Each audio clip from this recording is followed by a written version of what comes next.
মদিনার গো লামিয়া মাই দে রে হযরত কেবলা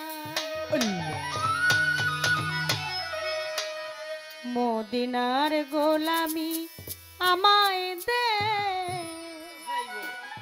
কত বড় বেয়াদব কয় মদিনার গোলামি আমায় দে।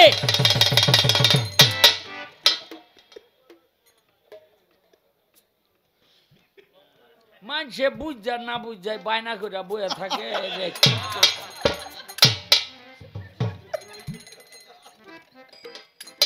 মদিনার গোলামি আমায় দে, আমার দয়াল বাবা মদিনার গোলামি আমায় দে। আমি আজ পর্যন্ত শুনি নাই কেউ কারো মুর্শিদরে তুই মুই করে কথা কয়।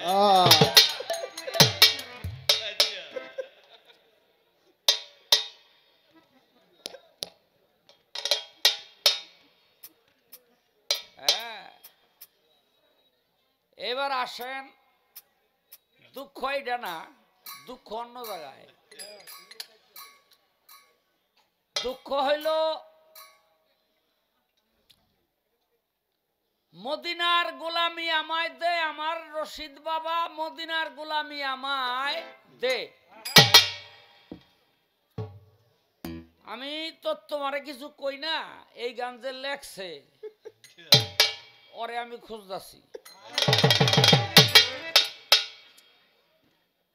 দেখেন আমার কথাগুলো একটু জ্ঞান করে খেয়াল করবেন। রাবেয়া বসরীর নাম আপনারা সবাই শুনেছেন। মস্ত বড় তাপসী ছিল। হায় রে আল্লাহ, রাস্তা দিয়া হাঁটে রাবেয়া বসরী, বস্ত্রানগরে বাড়ি। এই বস্ত্রানগর কোথায়? এই যে ইরাক। ইরাক মাথার উপরে পাখি, ঘাড়ের মধ্যে পাখি, হাতের মধ্যে পাখি বসা। হাসান বসরি যখন ওই রাস্তা দিয়া আস্তে আস্তে রাবেয়ার একটু কাছে আসছে, পাখিগুলো সব উড়ে গেল। হাসান বসরি বলে, রাবেয়া তোমার সর্ব অঙ্গে পাখি বসা ছিল, আমাকে দেখে পাখিগুলি উড়ে গেল কেন? তখন রাবেয়া বলেছিল, হাসান তুমি সত্যি করে বলো আজকে দুপুরবেলা তুমি কি দিয়ে খেয়েছ? বলে আমি পাখির মাংস খেয়েছি। বলে পাখির কি ভয় নাই?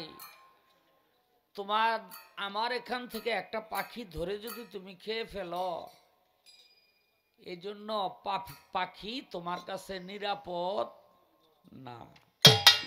পাখি আমার কাছে নিরাপদ, এই জন্য আমাকে সঙ্গ দেয়। আপনি চিন্তা করতে পারেন একজন মহিলা কত বড় তাপসী। এ হাসান, আমার জীবনে কোনোদিন আমি পাখির মাংস খাই নাই। আমার জীবনে কোনোদিন আমি পাখির মাংস খাই নাই, এই জন্য পাখি আমার কাছে নিরাপদ। কত বড় তাপসী। হাসান বসরি একদিন বলেছিল, আমি তোমাকে বিয়ে করতে চাই। এই টেডি, এই টেডি,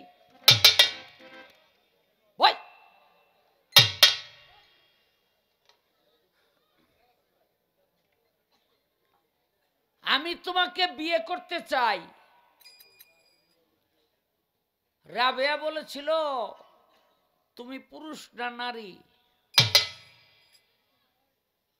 বলে 7 দিন পরে বলবো আমি পুরুষ না নারী। 7 দিনের দিন বাড়ির ঘাটায় রাবেয়া বসরি বৈশা রইছে।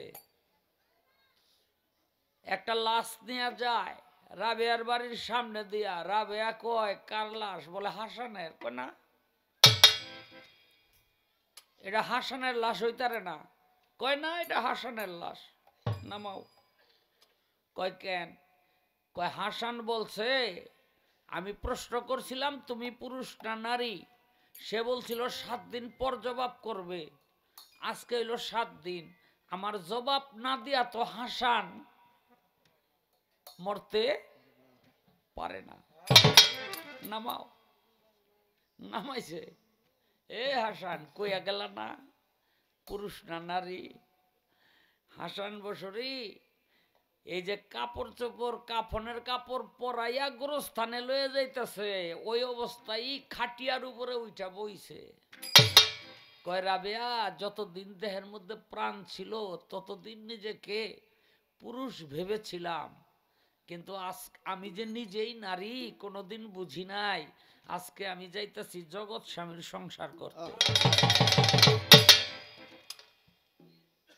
হাসান বসরি রাবেয়া বসরি বলে এইবার তুমি যাইতে পারো। হাসান বসরিরা নিয়ে মাটি মঞ্জিল করলো।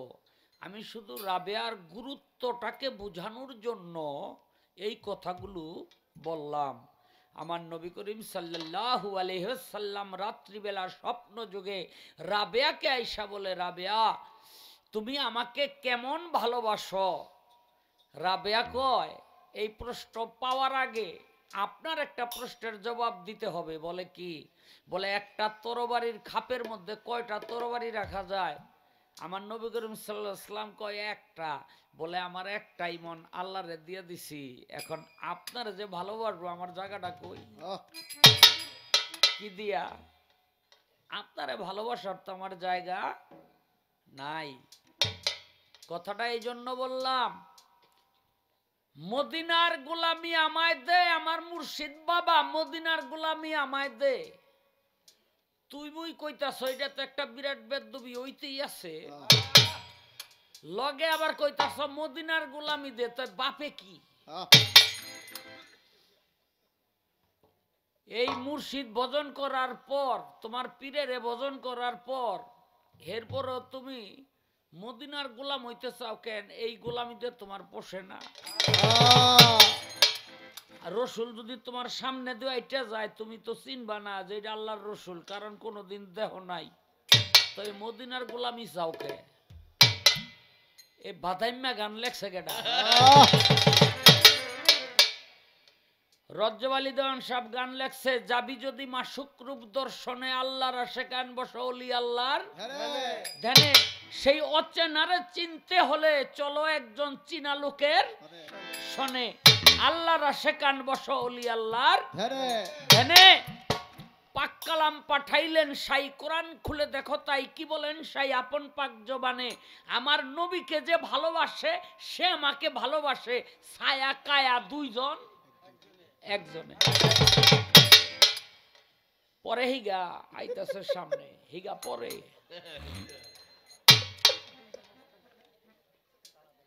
নবীজির হাদিসে কয় কথা সত্য মিথ্যা নয়, হয় না পরিচয় উসিলা বিহনে। নাইবে নবীকে যে মানিবে নিশ্চয় সে আমাকে পাবে, আমি সুপারিশকারী তার হাসরও মিজানে। কামেল পীরের নীলে তালকিন, রাসূলকে দেখিবে সেদিন যার যার মুর্শিদ রূপে আসিবে। তাই পীরের রূপ নয়নে রাখো, হৃৎকপটে ছবি আঁকো, করো ধ্যান বসিয়া নির্জনে, আল্লাহর আশেকান বসো অলি আল্লাহর ধ্যানে। তোমার নবী যদি তোমার সামনে দিয়েও আইটা যায়, তুমি কইতে পারবে না এটা যে আল্লাহর নবী, কিন্তু তোমার মুর্শিদ যদি তোমার সামনে দিয়া না 2 কিলোমিটার দূর দিয়ে আইটা যায় আর তোমার নজরে পড়লে তুমি কইয়া হালাইবা এটা আমার মুর্শিদ কেবলা যা। তাইলে তোমার দরকার কার? পীরের না নবীর? ভাটপারি ভক্ত। আপনি চিন্তা করতে পারেন কত বড় স্পর্ধা। হ্যাঁ, পালা দেয় নাই?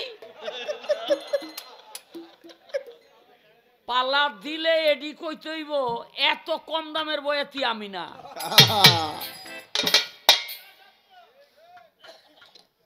হ্যাঁ, কয় মদিনার গোলামি আমায় দে।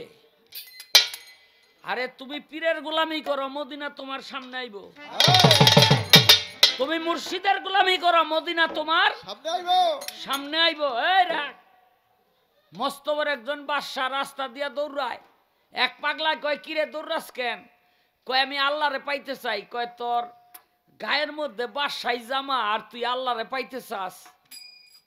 কয়, দিছে হালাইয়া জামা। এনে নিচে পায়জামা আর মাথায় লই যে বাদশাই টুপি। অনেক জঙ্গল দিয়া দৌড়ায়। হ্যাঁ, জঙ্গল দিয়া দৌড়ায়। সামনে দৌড়ে পাইছে আরেক পাগল। পাগলা কয়, কিরে দৌড়াস কেন?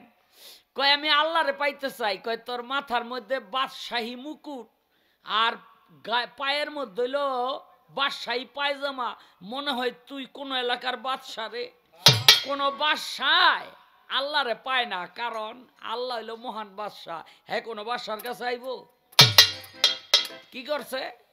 এই মাথার মুকুটও ফালাইছে, পায়জামা খুললা লাইছে, ল্যাংটো হয়ে দৌড়ায়। বুঝলেন নি? ল্যাংটো হয়ে দৌড়ায়। এক গাছতলা আবার উঠছে একটা বড় পাগল বইছে। কিরে দৌড়াস কেন? কয়, আল্লাহরে পাওয়ার লাইগা। এই ব্যাকল, তুই এখানে বয়। অহনার তোর আল্লাহর কাছে আল্লাহরে পাওয়ার জন্য দৌড়াইতে হইব না। তুই দুনিয়ার সমস্ত মায়া মোহ ত্যাগ কইরা, বাদশাহী ত্যাগ কইরা তুই এখন দৌড়াই এই পর্যন্ত আইছত। এখন আর তোর দৌড়াইতে হইব না, আল্লাহ নিজেই দৌড়াইয়া তোর কাছে আইব। হ্যাঁ, পীরের ভজনা করো, আল্লাহ রসুল সব দরবাইরা তোমার কাছে আইব। কত বড় বেয়াদব! কয়, মদিনার গোলামি আমায় দে।